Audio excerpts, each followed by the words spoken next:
네, 오늘은 치유농업사 1급 2권 자원 파트 중에서 식물자원 좀 다뤄보도록 하겠습니다. 본격적인 내용에 들어가기 전에 2급과 1급이 뭐가 다른지 2권 자원 파트에서 조금 알아보도록 하겠습니다. 2급은 보면 식물자원, 동물곤충자원, 농촌환경 문화자원, 그리고 치유농업시설 이렇게 4단원으로 나눠져 있는 반면 1급은 두 개의 장으로 나뉘어져 있습니다. 그래서 치유농업 자원의 관리해서 관리 안에 식물자원, 동물자원, 그리고 농촌환경 문화자원, 그리고 2장에서 치유농업 자원의 환경관리라고 해서 우수 치유농업시설 인증제와 환경조성에 대한 내용이 있습니다. 그래서 1급을 보면은 이 동물 자원에 대한 내용이 많이 늘어난 것을 볼 수 있고요. 식물 자원과 농촌 환경 문화 자원이 비슷한 구성을 하고 있습니다. 1급에서 가장 크게 달라진 부분은 병해, 해충과 선충, 야생조수, 잡초 방제, 자원별 병해충 관리가 추가되었다는 점입니다. 그리고 스마트팜 기술 적용이 좀 심화적으로 들어가 있습니다. 그리고 식물 자원의 영양적, 관상적, 환경적 활용 가치가 들어가 있습니다. 동물 자원에서 보면은 동물 복지 개요, 필요성, 치유 활동 적용이 신설되었습니다. 그리고 농촌 환경 문화 자원은 2급에서는 자원의 특성을 이해하고 안전 관리 이런 부분을 배웠다면은 1급에서는 농촌다움의 자원에 대한 이해, 그리고 이거를 조사하는 방법론이 좀 새롭게 들어갔다고 보시면 됩니다. 어떻게 활용하느냐 이런 부분이 1급에서 중요하게 달라집니다. 그리고 치유농업시설 환경관리에서는 1급으로 넘어가면은 우수 치유농업시설이 작년부터 시행되어 있기 때문에 이에 대한 내용이 많이 들어가 있습니다. 새로 신설되어 있습니다. 그리고 대상자별 치유환경 공간조성 가이드라인이 들어가 있습니다. 그래서 2급과 1급이 무엇이 다르냐 하면은 크게 네 가지입니다. 병해충 관리, 우수 치유농업시설 인증제, 그리고 동물 복지, 그리고 대상자별 치유환경 공간 조성이 자원 파트에서 추가되었다고 보시면 됩니다. 학습 목표는 세 가지입니다. 치유농업에서 활용되는 주요 식물자원의 특성을 설명할 수 있고, 식물자원의 관리 방법, 그러니까 생육 환경과 병해충 관리를 이해할 수 있습니다. 그리고 치유 목적에 적합한 식물 자원을 선택하고 활용할 수 있습니다. 오늘은 6개 챕터인데 채소 자원, 과수 자원, 화해 자원, 스마트팜 기술, 활용 가치, 병해충 순서대로 진행하겠습니다. 네, 첫 번째 채소 자원입니다. 이용 부위에 따른 분류부터 시작해서 결구와 인경 형성, 근체류와 과체류의 특성, 재배 기간의 극단값, 그리고 포장 관리까지 정리하겠습니다. 채소는 어느 부위를 먹느냐에 따라 6가지로 분류됩니다. 잎을 먹는 엽채류는 배추, 양배추, 시금치, 상추가 대표적이고요. 줄기를 먹는 경채류는 아스파라거스와 죽순, 꽃을 먹는 화채류는 콜리플라워와 브로콜리가 있습니다. 비늘줄기를 먹는 인경채류는 마늘과 양파, 뿌리를 먹는 근채류는 무, 순무, 당근, 우엉, 마, 고구마이고, 열매를 먹는 과채류는 오이, 호박, 수박, 가지, 고추, 토마토, 딸기입니다. 이 6가지 분류는 이후 내용의 기본 틀이 되니 먼저 잡고 가겠습니다. 이제 재배 관리로 들어가서 잎의 결구 과정을 보겠습니다. 배추나 양배추, 양상추는 단축경을 중심으로 잎이 서로를 감싸며 둥근 덩어리, 즉 엽구를 만드는데요. 이 과정은 외엽 발육기, 엽구 형성기, 엽구 충실기 순서대로 진행됩니다. 결구가 시작되려면 배추는 외엽이 15개에서 20매, 양배추는 10매 내외가 필요합니다. 결구 정도에 따라서 결구성인 양배추, 양상추, 반결구성, 그리고 비결구성인 잎상추로 나뉩니다. 다음은 인경인데요. 마늘과 양파, 쪽파처럼 엽초부 기부가 비대해져서 인경을 만드는 채소를 인경채류라고 합니다. 여기서 포인트로 알아두시면 되는 게 마늘과 쪽파는 인경으로 번식하지만 양파는 종자로 번식한다는 점입니다. 대부분 가을에 파종해서 월동한 뒤 이듬해 봄에 자라 초여름에 수확하고 인경이 제대로 형성되려면 저온을 거친 장일과 고온 조건이 필요합니다. 근체류는 뿌리, 정확히는 직근이 비대해지는 방식에 따라 세 가지로 나뉩니다. 무, 순무, 우엉은 목부 비대형이고 당근은 사부 비대형, 비트는 환상 비대형입니다. 이 셋 모두 배축과 유근이 신장에서 주근이 굵어지는 게 공통 원리입니다. 이어서 과체류의 개화와 결실을 보면 딸기는 저온과 단일 조건에서 꽃눈이 분해하는 일개성과 일장과 관계없이 장일에서 촉진되는 사계성으로 나뉩니다. 토마토는 중성식물이라서 일정 크기에 도달하면 첫 화방이 생기고 이후 3마디 간격으로 계속 화방이 형성되고요. 오이 같은 경우는 수분과 수정 없이도 열매가 맺히고 커지는 단위결과 특성을 가지고 있습니다. 이런 착과를 인위적으로 조절하는 재배 기술이 정지, 저겹, 적심, 요인, 적과 5가지입니다. 포장 규모에 따라서 어떤 채소를 심을지도 달라집니다.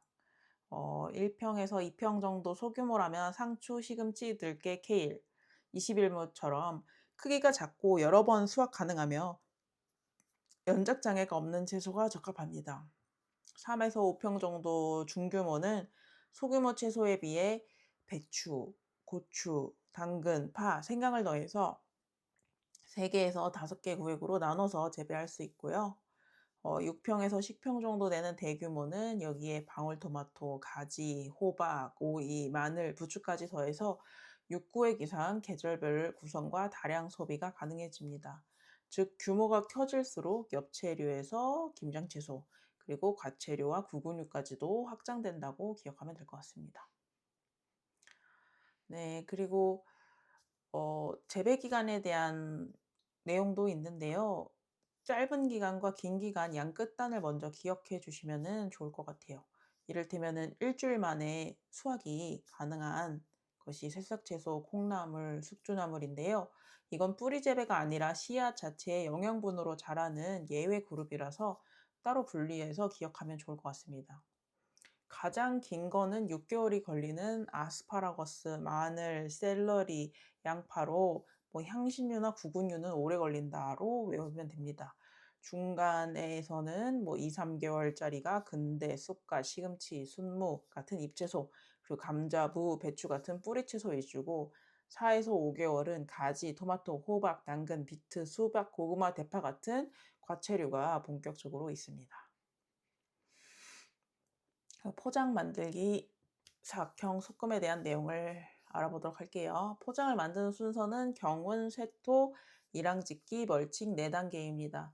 경운은 싱근성 작물일수록 깊게 갈아 엎는 것이고 쇠토는 큰 흙덩이를 부수는 작업, 이랑짓기는 배수가 좋도록 두둑을 만드는 것, 멀칭은 지온 유지와 잡초 억제, 수분 조절을 위한 것입니다.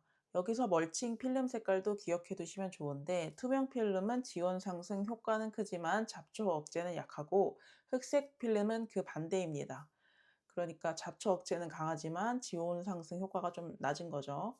반대로 다음으로는 작형, 즉 재배 양식은 보통 재배, 촉성 재배, 반촉성 재배, 조숙 재배, 억제 재배 5가지로 나뉘는데 제철 노지 재배인 보통 재배를 기준으로 수확 시기를 얼마나 앞당기거나 늦추는지, 시설을 얼마나 쓰는지로 구분한다는 원리를 이해하면 좋을 것 같습니다. 마지막으로 소금은 웃자람을 방지하고 장애주나 이형주를 제거하기 위한 것으로 발화 후 7일에서 10일 간격으로 2에서 3회 정도 실시합니다. 네, 다음으로 과수 자원을 알아보도록 하겠습니다. 사과, 복숭아, 포도, 감귤, 블루베리 이렇게 5대 과수 자원을 알아보도록 하겠습니다. 네, 과실의 분류 기준은 인과류는 꽃바퀴, 그러니까 꽃턱에 피측이 발달해서 과육이 되는 것으로 사과가 있습니다. 핵과류는 단단한 핵이 종자를 감싸는 것으로 복숭아가 대표적이고요. 장과류는 씨방벽 전체가 다육질로 발달하는 것으로 포도, 감귤, 블루베리가 여기에 속합니다. 명칭 자체가 무엇이 과육이 되는지를 설명하고 있다는 점을 기억하면 좋을 것 같습니다. 사과, 복숭아 알아보도록 하겠습니다. 사과는 학명 말루스 푸밀라, 장미과 낙엽 가수이자 인과류입니다. 4월에서 5월에 흰색이나 연분홍색 꽃이 피고 재배 환경이 까다롭지 않아서 세계적으로 널리 분포합니다. 재배할 때 고려할 점 3가지는 지역에 적합한 품종을 선택하는 것, 조생종, 중생종, 만생종을 다양화해서 활용 기간을 늘리는 것, 그리고 대목, 즉 전목묘의 특성을 파악하는 것입니다. 토양은 토심 60cm 이상, 유기물이 풍부한 양토에서 사양토, pH는 6에서 6.65의 약산성에서 중성이 적당하고 내건성은 약하고 내습성은 중간이며 질소에 민감합니다. 복숭아는 학명 푸르누스 페르시카, 역시 장목과 벚나무 속의 핵과류입니다. 4월에서 5월에 연분홍 꽃이 피고 내한성이 약해서 영하 20도 이하에서는 재배가 곤란하며 과실의 털 때문에 알레르기에 유의해야 합니다. 비료 흡수력이 강해서 질소 과다에 주의해야 하고 토양은 물 빠짐이 좋은 사양토 pH 5에서 6이 적당합니다. 다음으로 포도 감귤을 알아보도록 하겠습니다. 포도는 학명 비티스 비니페라. 포도과 낙엽 덩굴식물이자 장과류입니다. 항산화 폴리페놀이 풍부하고 간이 비가림 같은 시설 재배로 치유 자원 활용도가 높습니다. 천근성이라 토심은 40에서 50cm 정도면 되고 습해와 건조에 비교적 강하며 심경으로 뿌리 생육을 개성할 수 있습니다. 적정 pH는 6에서 7.5입니다. 감귤은 학명 시트리스 레티쿨라타. 운향과 장과류로 추위에 약해서 제주도와 남해안 중심으로 재배됩니다. 생육 저고는 최저 12.5도에서 13도, 최적은 23에서 34도이고 토양은 배수와 공기 유통이 좋아야 하며 유기물이 부족하면 수세가 약해지니 시비를 강화해야 됩니다. pH 5.0에서 7.0입니다. 네, 그리고 블루베리는 학명 백시니움 코림보슴, 진달래과 장가류입니다. 여기서 아주 중요한 포인트가 블루베리는 산성 토양 4.2에서 5.2 pH가 필요해서 일반 토양에 심으면 1년 안에 고사할 수도 있습니다.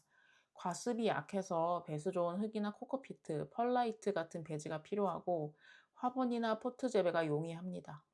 수확 후에는 단풍처럼 물들어서 관상 가치도 있습니다.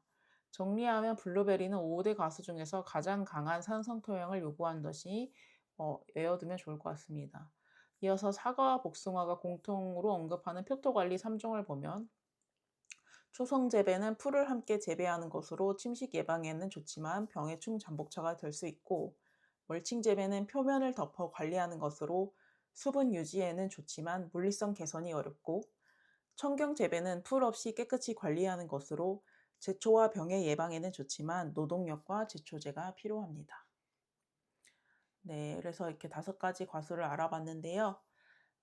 종합 비교를 좀 해보면은 적정 pH를 낮은 순서대로 보면 블루베리 4.7, 복숭아 5.5, 감귤 6.0, 사과 6.3, 포도 6.8인 순입니다. 즉 블루베리가 가장 강한 산성을 요구하고 포도가 가장 덜 예민합니다. 온도 민감 순으로 보면 감귤과 블루베리가 온도를 재배의 최우선 변수로 여길 만큼 민감하고 그 다음 영하 20도 이하를 주의해야 하는 복숭아, 그 다음 비교적 재배 환경이 까다롭지 않은 사과, 마지막으로 시설 재배로 극복 가능한 포도 순입니다. 내건성과 내습성도 표도 함께 봐주세요. 사과는 내건성이 약, 내습성이 중이고 복숭아는 내건성이 강, 내습성이 약해서 주의가 필요하며 포도는 내건성과 내습성이 모두 강하고 블루베리는 과습에 약해서 뿌리 썩음에 주의해야 됩니다. 네, 다음은 3번째 챕터 화해 자원입니다. 초화류, 숙군초, 구근류, 난과, 수생식물, 허브과 복분성 화해인 관형식물, 다육식물, 화목류, 관상수의 분류와 특성, 그리고 개화 양식까지 정리해 보도록 하겠습니다. 화해라는 말은 꽃을 뜻하는 화와 풀을 뜻하는 회가 합쳐진 것으로 꽃과 그 배경이 되는 초본, 목본 식물을 총칭합니다. 생육 습성을 기준으로 10가지로 분류하는데요. 초화류, 숙근초, 구근류, 난과식물, 관엽식물, 다육식물, 화목류, 관상수, 수생식물, 허브식물입니다. 네, 이렇게 차례대로 한번 살펴보도록 할게요. 초화류는 1년 초와 2년 초를 말하는데 종자를 파종한 뒤 1에서 2년 정도 안에 개화하고 식물체 전체가 죽는 초본 식물입니다. 봄에 파종하는 것은 피투니아, 메리골드, 백일홍, 봉선화이고 가을에 파종하는 것은 펜지, 프리뮬라, 데이지입니다. 종자 수명도 다양해서 펜지나 제라늄처럼 1, 2년 안에 단명종이 있고 맨드람이나 백일홍처럼 4에서 6년까지 가는 장명종도 있습니다. 짧은 기간에 결과를 볼 수 있어서 치유 활동에 유용합니다. 숙군초는 개화와 결실 후 지상부는 죽지만 지하부는 살아남아 생육이 계속되는 화해 식물입니다. 내한성이 강한 노지형은 구절초, 작약, 원추리, 국화이고 내한성이 약한 온실형은 칼랑코에, 거베라, 제라늄입니다. 겨울에 저온을 받아야 꽃눈이 분화하는 추나 처리를 거치고 단일 조건에서 꽃눈이 분화하고 장일에서 개화하는 단장일성 식물이 많다는 점을 기억해 주세요. 네, 그리고 구근류는 잎, 줄기, 뿌리가 비대해져서 알뿌리 모양으로 변한 단연초입니다. 봄에 심는 춘식구근은 글라디올러스, 칸나, 달리아고 가을에 심는 초식구근은 튤립, 백합, 수선화, 온실에서는 시클레만을 재배합니다. 춘식구근은 장일에서 개화하고 고온과 건조에 강한 반면 초식구근은 저온을 거쳐야 효면이 타파되고 서늘한 기후를 선호하며 건조에는 약합니다. 난과 식물은 단연초로 꽃잎 6장 중 2개는 순판형, 3개는 꽃받침이 변형된 독특한 꽃 모양을 가지고 있습니다. 온대성인 동양란, 춘란과 한란은 꽃은 작고 수수하지만 향이 있고 내한성이 강한 반면 열대성인 서양란, 호접란과 카틀레아, 신비디움은 꽃이 크고 화려하지만 향이 약하고 저온에 약하며 꽃 수명이 깁니다. 그리고 관엽식물과 다육식물. 관엽식물은 아름다운 잎과 줄기가 주요 관상 대상으로 고무나무, 스킨답소스, 페페로미아, 드라세나, 필로덴드론이 대표적입니다. 열대와 아열대가 원산지라서 광요구도가 낮아 음지나 반음지에서도 잘 자라지만 내한성이 약해서 온실 관리가 필요하고 고습을 선호합니다. 다육식물은 잎과 줄기의 수분을 저장하는 건조에 강한 식물로 칼랑코에, 돌나물류, 에키베리아가 있습니다. 관리가 쉽고 잎꽂이나 상목 같은 영양 방식이 용이하며 온도 처리를 하면 단풍처럼 색이 물듭니다.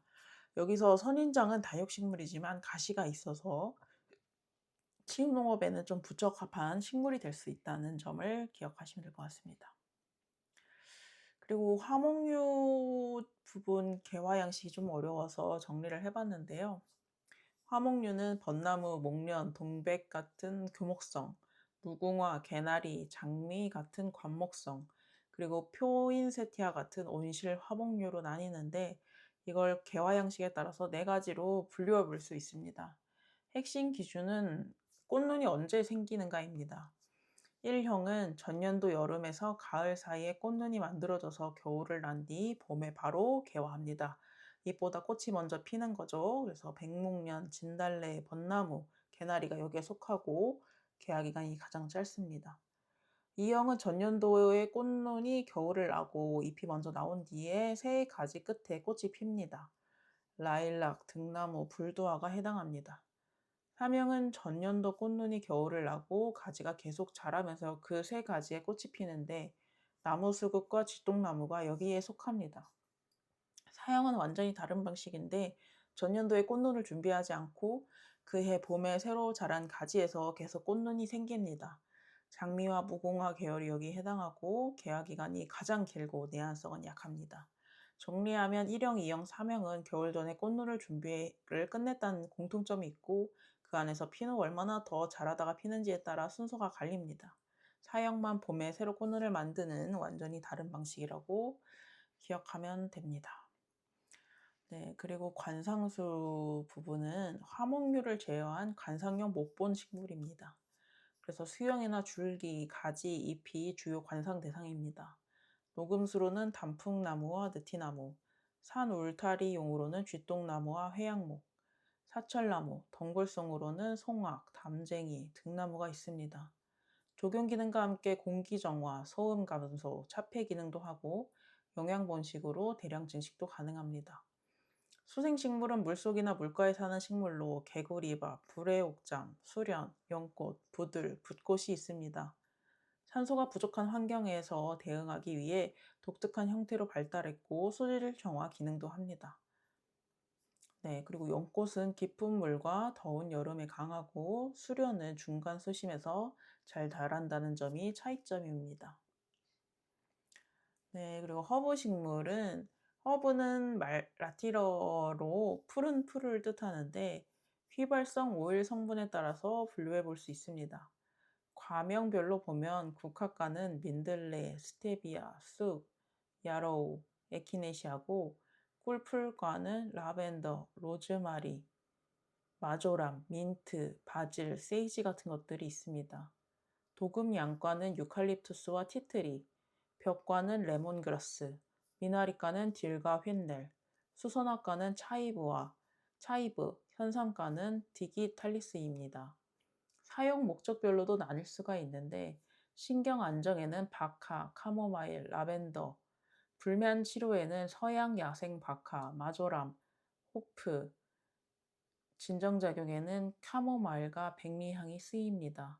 참고로 최근 20년간 아동 대상 치유 프로그램을 분석해보면 꽃이 49.5%, 채소가 19.4%, 꽃은 장미, 국화, 카네이션 순, 허브는 라벤더, 로즈마리, 페퍼민트 순으로 많이 쓰였습니다. 스마트팜 네 번째 챕터입니다. 온실내 환경 요인을 모니터링하고 조절하는 센서 기반 자동화로 지상부의 온도, 습도, 광과 지하부의 토경, 수병 재배, 환경 관리를 하는 스마트팜 기술 적용에 대해서도 알아보도록 하겠습니다. 스마트팜은 온실내 환경 요인을 모니터링하고 조절해서 작물의 적정 생육 환경을 유지하는 시스템으로 센서, 환경 조절 장치, 통신 장치로 구성됩니다. 크게 두 부분으로 나뉘는데요. 지상부의 환경 조절은 온도, 습도, 강을 다루고 건습구 온도계나 광센서로 측정하며 VPD 기반의 습도를 관리합니다. 지하부 환경 조절은 토경과 수경 재배를 다루는데 토양 수분, pH, EC 센서로 뿌리 환경을 측정하고 순수 수경 3종과 고형 배지 4종을 활용합니다. 큰 틀로 정리하면 위는 공기, 아래는 물입니다. 지상부는 공기 환경 중심, 지하부는 용액 환경 중심이라는 걸 먼저 잡고 가시면 내용이 좀 더 쉬울 수 있을 것 같습니다. 건습구 온도계는 백엽상, 그러니까 직사광선과 오염을 차단하는 상자 안에 설치하는데 습구 거주의 오염이나 건조에 주의해야 하고 풍속은 약 초속 3m를 유지해야 합니다. 광을 측정하는 센서는 세 가지인데요. 조도계는 럭스 단위로 저렴하지만 식물 반응 분석에는 부정확하고 일사량계는 와트 퍼 제곱미터 단위로 태양광을 측정하며 광양자 센서는 ppfd 그러니까 마이크로몰 퍼 제곱미터 퍼 초 단위로 광합성의 유효한 파장대만 측정해서 가장 정밀하고 인공광 수직 농장에 활용됩니다. 온도 관리는 3단계 흐름으로 이루어지는데 오전에는 광합성을 촉진하는 온도로, 일몰 후 4에서 5시간은 양분의 전류를 촉진하는 온도로, 그 이후 야간에는 호흡을 억제하는 온도로 낮춥니다. 낮엔 식히고 밤 초반엔 이동시키고 밤 후반엔 더 식힌다고 기억하면 될 것 같습니다. 여기는 숫자가 그대로 시험에 나올 수도 있으니까 정확히 외우면 좋을 것 같아요. VPD는 입속 기공 안의 수증기는 항상 포화되어 있다. 즉 습도 100%라고 가정합니다. 그런데 그 잎을 둘러싼 대기와의 수증기압 차이가 발생하겠죠. 밖에는 습도 100%가 아닐 테니까요. 최적 범위는 0.5에서 1.2 킬로파스칼이고 0.4 이하면 과습. 그러니까 바깥에와 차이가 거의 없을 때는 밖이 너무 습한 거죠. 반면에 1.4 이상. 밖이랑 안이랑 너무 차이가 많이 나면은 밖이 건조한 거니까 과한 건조 상태인 것입니다. 그래서 0.4 이하로 과습해지면 공기가 이미 습해서 증산이 억제되고 그러면 양분을 끌어올리는 힘도 약해지면서 곰팡이나 병해가 발생하기 쉽습니다. 반대로 1.4 이상의 과하게 건조해지면 공기가 건조해서 식물이 기공을 닫아버리고 그러면 이산화탄소 흡수가 줄어들어서 생장이 억제됩니다. 규칙 두 가지로 기억하면 습도가 같을 때 온도가 올라가면 VPD도 올라가고 온도가 같을 때 습도가 올라가면 VPD는 내려갑니다. 그러니까 바깥의 습도 차가 수증기압 차가 낮아진다는 거죠. 그래서 결론적으로 온도를 올렸다면 최적 범위를 유지하기 위해 습도도 같이 올려주는 것이 좋습니다. 네, 다음은 토양, 배지, 환경, 네, 측정 센서들을 알아보도록 할게요. 지압으로 넘어가면 토양이나 배지 환경을 측정해야 합니다. 토양 수분 장력계 텐시오미터는 세라믹 컵으로 토양 수분을 연속으로 측정하는데 정확하지만 반응이 느립니다. FDR 센서는 유전율을 기반으로 측정하는데 저렴하고 간편하지만 토성별로 보정이 필요합니다. 휴대용 pH 측정기는 토종 용액을 추출하거나 양액을 직접 측정하고, 휴대용 EC 측정기는 단위가 데시지멘스 퍼 미터인데 높을수록 양분 농도가 높다는 뜻입니다. 관수 관리도 두 가지로 나뉘는데요. 살수 관수는 넓은 면적에 동시에 급수하는 방식으로, 뿌리가 얕고 잎에 물이 닿아도 무방한 엽채류에 적합하고, 점적 관수는 뿌리 근처에 정밀하게 급수하는 방식으로 식물체에 물이 직접 닿지 않습니다. 이 두 가지를 토양 수분 센서와 전자밸브로 연동하면 자동 관수 시스템이 되어서 시간과 노동력을 절감할 수 있습니다. 네, 이제 순수 수경의 종류를 좀 알아보면, 순수 수경은 양에게 얼마나 접촉하는지에 따라서 이해하면 될 것 같은데요. 완전히 잠기는 게 다맥 수경, 즉 DFT는 베드에 양액을 채워서 뿌리를 담그는 고전적인 방식이고요. 얇은 막으로 흘려보내는 방막 수경, NFT는 경사진 베드에 얇은 막 상태로 양액을 흘려보내는 방식입니다. 마지막으로 직접 분무하는 분무경은 뿌리에 양액을 직접 뿌려주는 방식입니다. 이와 달리 고형 배지경은 코이어, 피트모스, 헐라이트, 안면 같은 배지를 사용하는데 순수 수경과 다르게 뿌리를 지지해주는 기반이 있다는 차이가 있습니다. 특성을 비교해보면 코이어는 보수성이 좋지만 과습되고 사용 전 제염이 필요하며, 피트모스도 보수성이 좋지만 pH가 3에서 5로 낮아서 교정이 필요합니다. 앞면은 보수성은 좋지만 한번 건조되면 재흡수가 어렵고, 펄라이트는 통기성이 좋지만 완충 능력이 없어서 다량 필요합니다. 그리고 양액의 필수 원소를 좀 살펴보면 다량 원소로는 질소, 인, 칼륨, 칼슘, 마그네슘, 황이 있고요. 미량 원소로는 철, 망간, 붕소, 아연, 구리, 몰리브데넘이 있습니다. 여기서 예외 포인트가 미량 원소 중에 염소는 작물이 필요로 하는 양도 적고 용수나 일반 비료에 이미 좀 포함되어 있어서 따로 공급할 필요가 없습니다. 그것이 바로 염소입니다. 네, 그리고 식물 자원의 활용으로 좀 넘어갈게요. 비타민, 기능성 물질, 색소 같은 영양적 가치부터 실내 화해와 공기 정화 같은 관상적 가치, 그리고 정원과 야생화 같은 환경적 가치가 있습니다. 네, 비타민 무기질 식이섬유 알아볼게요. 비타민은 다 외우려고 하지 말고 지용성, 수용성 두 그룹으로 나눕니다. 지용성은 A와 E, 수용성은 B와 C입니다.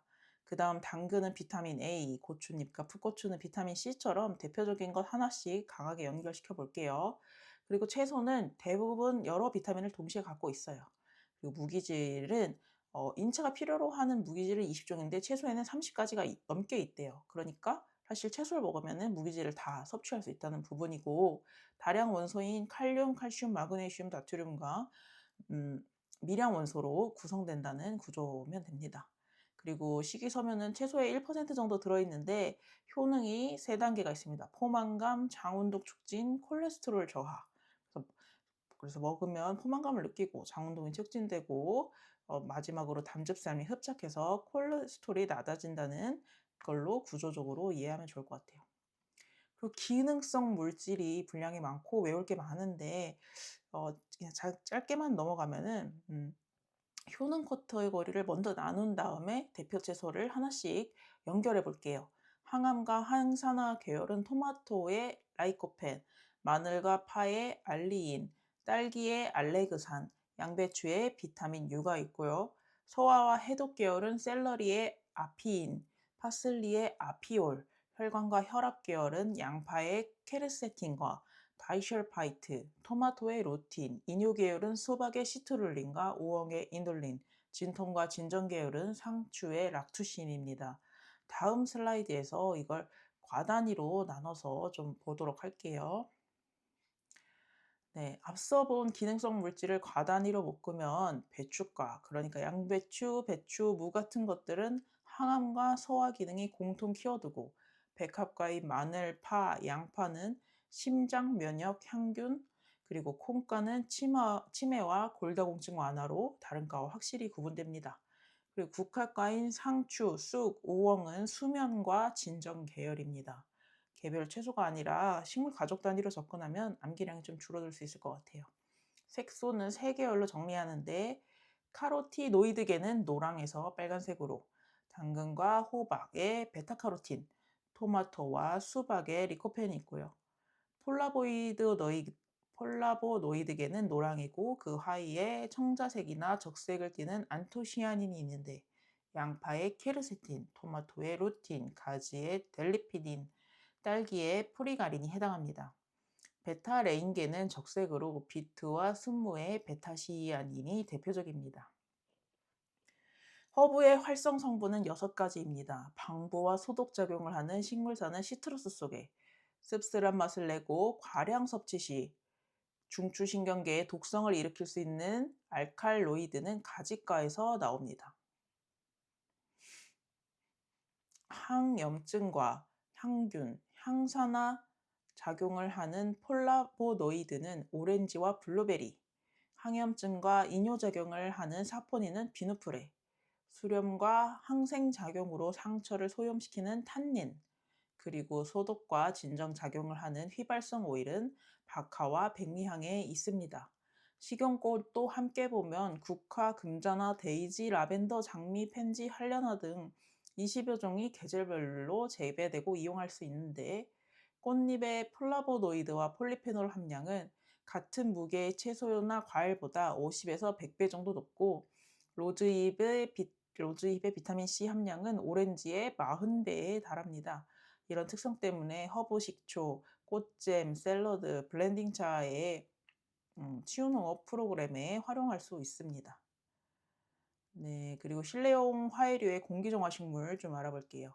실내용 화해류의 적정 환경은 광 500에서 2000 럭스, 온도 18에서 28도이고 겨울에 최저 10도는 넘어야 하며 상대 습도는 50에서 70%입니다. 공기정화식물은 오염 물질별로 우수한 종이 다른데요. 포름알데히드는 건축자재나 접착제에서 발생해 퇴집 증후군을 일으키는 뇌 양치류가 그 제거를 잘합니다. 벤젠이나 톨루엔 같은 휘발성 유기 화합물 VOC는 톨루엔의 경우 피토니아, 자구무, 아이비가 자라고 벤젠의 경우는 크레슐러와 수국이 잘 제거하고 일산화탄소는 스킨다소스, 안스리움, 돈나무, 셰플레러가 우수합니다. 작용 원리는 잎의 기공으로 흡수된 포름산, 이산화탄소를 거쳐 켈빈 사이클로 무독화하는 과정입니다. 실내 식물은 자율신경계를 자극해서 정신생리학적인 안정성을 주고 잎을 만지는 행위도 무의식적인 진정 효과가 있다고 합니다. 네, 그래서 나사가 선정한 공기 정화 식물도 좀 알아보면 1위가 아레카야자와 가늠죽 둘 다 8.5점으로 공동 1위, 그리고 대나무 야자, 인도 고무나무, 드라세나, 데레멘시스, 헤데라, 피닉스 야자, 피쿠스 아리, 보스턴 고사리, 스파티필럼 순입니다. 이 점수는 재배관리 편의성, 해충 적응력, VOC 제거율, 증산율을 종합한 것입니다. 식물이 내뿜는 물질에 의한 정화도 있는데요. 음이온은 자연 상태에서 음이온과 양이온 비율이 1.2대 1인데 도시는 반대로 양이온이 많고 팔소니, 스파티필름, 신비디움, 산세베리아, 스킨다서스가 음이온을 많이 발생시킬 수 있습니다. 피톤치드는 부유세곤을 억제하는 물질로 쾌적감과 소치, 향균 효과가 있고 스트레스 호르몬인 코르티솔을 감소시킬 수 있습니다. 증상과 증발을 통한 가습 효과도 있는데 행운목, 마삭줄, 피토니아, 아이비 같은 관염류와 장미허브, 제라늄, 애플민트 같은 허브류가 가습에 우수합니다. 네, 그리고 이제 정원 양식으로 조금 보면은 실내용 화해류의 초화 정원은 백일홍이나 메리골드 같은 일년초를 중심으로 숙군초와 구근식물을 더하고 하루 5시간에서 6시간 정도 일조가 필요합니다. 관리가 어려우면 다육식물 정원도 괜찮습니다. 색상별로 대표 식물들을 보면 아주가와 로벨리아는 보라색, 금낭화는 분홍색, 아스테오스 페르마는 자홍색, 아가판서스는 흰색, 에오니엄은 검정색, 그리고 단풍나무 같은 경우는 오렌지색을 냅니다. 야생 생물을 유인하는 식물도 있는데 라벤더나 로즈마리 같은 방향성 허브는 나비류와 익충을, 금잔화나 백일홍 같은 일년초는 나비와 조류를 유인합니다. 야생화는 ESG와 기후변화 대응 차원에서 활용이 확대되는 추세입니다. 관리 측면에서는 물주기는 여름에 하루 1에서 2회, 가을과 겨울에는 간격을 길게 하고 전정연 낙엽수는 여름과 겨울에, 침엽수는 봄과 여름에, 봄에 개화하는 감목은 개화 직후 실시하도록 합니다. 네, 그리고 마지막 병해충 관리 챕터로 넘어갈게요. 식물 병의 삼각형 원리부터 병원체와 해충의 종류, 4대 방제법, 그리고 사과, 복숭아, 포도, 감귤, 블루베리, 작물별 주요 병해까지 정리할게요. 네, 식물병의 삼각형을 알아보면 식물의 병이 생기는 데는 3가지 조건이 필요하다고 해요. 기주식물, 병원체, 환경입니다. 이 3가지를 삼각형을 그렸을 때 각 변의 길이는 발변을 조장하는 특징들의 합에 비례하고 삼각형의 면적이 곧 발병량을 의미합니다. 여기서 가장 중요한 원리는 이 3가지 요소 중 하나라도 0이면 식물병은 발생하지 않는다는 거예요. 이게 바로 방제 전략의 근거가 됩니다. 기주식물 쪽에서는 저항성이나 감수성, 제식거리가 중요하고 환경 쪽에서는 온도, 습도, 바람, 양분이 중요합니다. 병의 원인은 크게 2가지로 나뉠 수가 있는데 비생물적 요인, 즉 비전염성은 영양, 수분, 온도, 광 같은 물리화학적 조건이 과하거나 부족하거나 독성물질로 인한 생리병입니다. 반면 생물적 요인은 전염성 피해가 가장 클 수 있는데 병원체의 종류를 보면 곰팡이, 즉 균류가 가장 많은 병원균을 차지해서 역병, 시드름병, 흰가루병, 탄저병을 일으킵니다. 세균은 대부분 간상형이고 빠르게 증식해서 품마름병이나 무름병을 일으키고 파이토플라즈마는 바이러스와 세균의 중간 형태로 대나무 빗자루병이나 뽕나무 오갈병을, 바이러스와 바이로이드는 모자이크나 황화 증상, 감자 갸일쭉병을 일으킵니다. 마지막으로 곤충, 선충, 잡초, 새삼이나 겨울사리 같은 기생성 고등식물도 병의 원인이 됩니다. 병원체의 생활사도 알아두셔야 되는데 전년도에 병든 식물체가 월동한 뒤 전반, 즉 전파되어 기주식물에 부착하고 침입과 감염을 거쳐 발병한 뒤 고사하는데 다시 병든 조직에서 월동하면서 퍼지는 그런 순환이 일어납니다. 여기서 1차 전염원은 월동한 균사나 포자를 말하고 2차 전염원은 병환부에서 다시 형성된 포자를 말합니다. 네, 그리고 해충의 피해 5가지를 좀 알아보면 잎 모양에 따라서 좀 나눠요. 그래서 메뚜기나 나방, 유충처럼 씹어먹는 잎은 잎, 가실, 줄기를 갉아먹어서 식흔을 남기고 진딧물, 노린재, 매미충류처럼 찔러서 빨아먹는 잎은 잎을 변형시키고 바이러스를 매개해서 2차 피해를 일으킵니다. 총체벌레류처럼 두드려서 빨아먹는 잎은 엽록소를 파괴해서 흰 반점을 남기는데 관찰이 좀 어려운 게 특징이고, 산란형 피해는 산란관으로 조직에 상처를 낸 뒤 부화한 유충이 다시 가해하면서 비정상 생쟁 피해는 새순이나 꽃눈에 알을 낳아서 혹을 만들고 그게 해충의 먹이와 은신처가 되는 것입니다. 주요 해충도 표로 정리하면 채소화에는 응애류, 진딧물류, 총체벌레류, 온실가로이가, 가수에서는 응애류, 진딧물류, 심식나방류, 깍지벌레가 주요 해충입니다. 그래서 이런 해충들을 방제하는 법 4가지는 선충 중에는 뿌리 혹성층이 가장 문제라고 하네요. 약 1000여 종의 식물 기생 선충이 있는데 뿌리의 기생에서 영양분을 흡수하고 토양병을 매개하며 연작 재배지에서 많이 발생하고 화학적 약제만으로는 방제하기 어려워 정식하기 전에 토양 소독이 필요하다고 합니다. 방제법은 크게 4가지인데 경종적 방제는 윤작이나 파종 시기 조절, 저항성 품종 선택처럼 재배 방식 자체를 관리하는 것이고, 화학적 방제는 농약을 산포하는 것으로 효과는 빠르지만 저항성이나 환경 문제가 우려됩니다. 생물성 방제는 좀벌, 거미류, 무당벌레 같은 천적이나 기생곤충, 미생물을 활용하는 것이고, 물리적 방제는 방충망, 트랩, 온습도 조절 같은 기계적인 차단입니다. 그리고 이 네 가지를 상황에 맞게 병행하는 종합적 방제, 즉 IPM이 최근 추세인데, 발생이 적은 시기에는 경종적, 생물학적 방제를, 발생 시기에는 화학적 방제를 병행합니다. 참고로 PLS, 농약 허용 물질 목록 관리 제도는 작물별로 등록된 살균제와 살충제만 사용하도록 하는 제도입니다. 그리고 야생조수 피해도 있습니다. 식물자원 피해 비율을 보면 야생동물이 60%, 그리고 조류가 30%를 차지합니다. 조류는 종자와 새싹을 가해하고 과실 피해가 큰데, 찌르레기나 작박구리 등이 있고 방조망, 기피제, 봉지 씌우기, 광반사물로 대응합니다. 야생동물은 들쥐, 두더지, 청설모가 뿌리와 과실에 피해를 주고, 고라니와 멧돼지는 대규모 피해를 주는데 철조망과 전기 울타리로 대응합니다. 잡초는 세 가지 특성이 있는데요. 경쟁력은 조기 발화와 빠른 생장, 타감 작용으로 광, 수분, 양분을 두고 작물과 경쟁하는 것이고, 지속성은 불리한 환경에서도 장기간 생존하고 휴면하며 다량의 종자로 쉽게 퍼지는 특징이 있습니다. 또 잡초의 유해성은 작물 수량을 감소시키고 병해충의 월동과 번식 장소를 제공하며 작업을 방해하는 것입니다.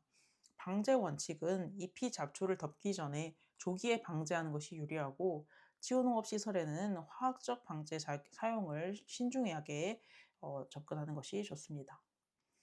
네, 그래서 사과, 복숭아의 주요 병해를 좀 알아보도록 할게요. 사과에는 네 가지 주요 병해가 있는데요. 붉은별 무늬병, 즉 적성병은 5월 상순에 발생하고, 향나무가 중간 기주라서 향나무를 2km 이내에 심지 못하게 해야 합니다. 전무늬 낙엽병은 암갈색 반점이 생기고 도장지에 많이 발생해서 낙하 후 10일부터 예방 살포해야 하고요. 갈색 무늬병은 여름에 서늘하고 다습할 때 심해지므로 낙엽을 제거하고 5월부터 살균제를 살포해야 합니다. 탄저병은 7에서 8월 강우 시 원형 반점이 생기며 부패로 이어지니 6월 중순부터 10월 10일 간격으로 살포해야 합니다. 복숭아도 네 가지인데요. 이보갈병은 봄철 서늘하고 다습할 때 잎이 말리는 증상으로 병든가지와 잎을 제거해야 하고, 세균 구멍병은 수친상 반점이 구멍으로 변하는데 방풍림 설치와 균형 시비가 필요합니다. 탕저병은 6월에서 7월, 장마 후 급증하니까 배수 관리와 6월 등록 약제가 필요하고, 잿빛 무늬병은 꽃, 잎, 과실에 발생하고 저장 중에도 발생하니 병든 부위를 제거하는 게 핵심입니다. 눈여겨볼 점은 내작물 모두에서 탄저병이 공통으로 등장하고, 방제법도 병든 부위 제거와 시기 맞춘 약제 살포 패턴이 반복되고 있습니다. 네, 그리고 포도의 주요 병해에는 녹균병, 갈색 무늬병, 탄저병, 잿빛 곰팡이병이 있습니다. 녹균병, 즉 이슬병은 여름에서 가을 사이 잎 뒷면에 흰 곰팡이가 생기는데, 낙엽 제거와 발화전 석회유황 합제로 방제하고, 갈색 무늬병은 6월 하순부터 9월까지 캠베럴리 품종에 많이 발생하니 질소 과다를 피해야 합니다. 탄저병, 즉 만부병은 여름에 비가 잦을 때 흑삭 포재덩이가 생기니 6월 말까지 봉지를 씌워야 하고, 잿빛 곰팡이병은 개화기에 다습하면 창립이 불량해지니 환기와 배수 관리가 필요합니다. 감귤은 궤양병과 더덩이병이 있는데, 궤양병은 검은 반점이 생기는 세균병으로 방풍시설과 구리제로, 더댕이병은 부스럼 형태의 곰팡이병으로 새순기에 살균제로 방제합니다. 블루베리는 줄기썩은병과 탄저병이 있는데, 줄기썩은병은 잎이 단풍색으로 변한 뒤 줄기가 고사하는 병으로 저항성 품종을 심는 게 핵심이고, 탄저병은 과실에 함몰형 반점이 생기니 월동철을 제거해야 합니다. 네, 그래서 오늘 배운 내용을 다 한번 점검해 볼게요. 네, 첫째, 결구는 엽구, 즉 배추나 양배추 또는 인경, 즉 마늘이나 양파의 형성 과정입니다. 둘째, 단위 결과는 수분이나 수정 없이 착화하고 비대해지는 것으로 오이가 대표적인 예입니다.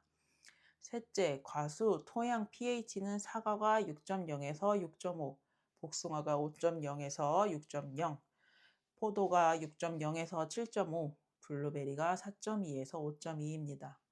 넷째, 화목류 개화 양식 1형은 전년도 꽃눈이 겨울을 나고 꽃이 먼저, 잎이 나중에 나온다는 거. 다섯째, 나사 선정 공기정화 식물은 아리카야자와 가늠축으로 8.5점, 0점, 공동 1위입니다. 여섯째, VPD의 최적 범위는 0.5에서 1.2 킬로파스칼입니다. 일곱째, 양액의 적정 pH와 EC는 pH는 5.5에서 6.5, 허용 범위는 5.0에서 7.0입니다. 여덟째, 리코펜은 토마토의 항산화, 항암 색소로 카로티노이드 계입니다. 아홉째, 음이온 발생 식물은 팔소니, 스파티필럼, 신비디움, 산세베리아입니다. 열 번째, PLS 제도는 농약 허용 물질 목록 관리 제도입니다. 11번째, 식물병의 3요소는 기주식물, 병원체, 환경이고 하나라도 0이면 발병하지 않습니다. 12번째, 1차와 2차 전염원은 각각 월동한 균사, 포자와 병환부에서 재형성된 포자입니다. 13번째, 뿌리 혹산충은 연작지에서 많이 발생하고 화학적 방제가 어려워서 토양 소독이 필요합니다. 14번째, 방제의 4가지 방법은 재배적, 화학적, 생물학적, 물리적 방제와 종합적 방제 IPM입니다. 15번째, 사과 적성병, 즉 붉은별 무늬병의 중간 기준은 향나무입니다. 이 15가지를 막힘없이 말할 수 있으면 식물 파트 1에 어느 정도 이해에 달했다고 볼 수 있습니다. 그래서 오늘은 식물자원, 채소, 과수, 화훼자원을 조금 알아봤습니다. 그래서 앞으로는 동물이랑 환경자원 그리고 그것을 인증제로 관리하는 방법까지 또 알아보도록 하겠습니다. 네, 수고하셨습니다.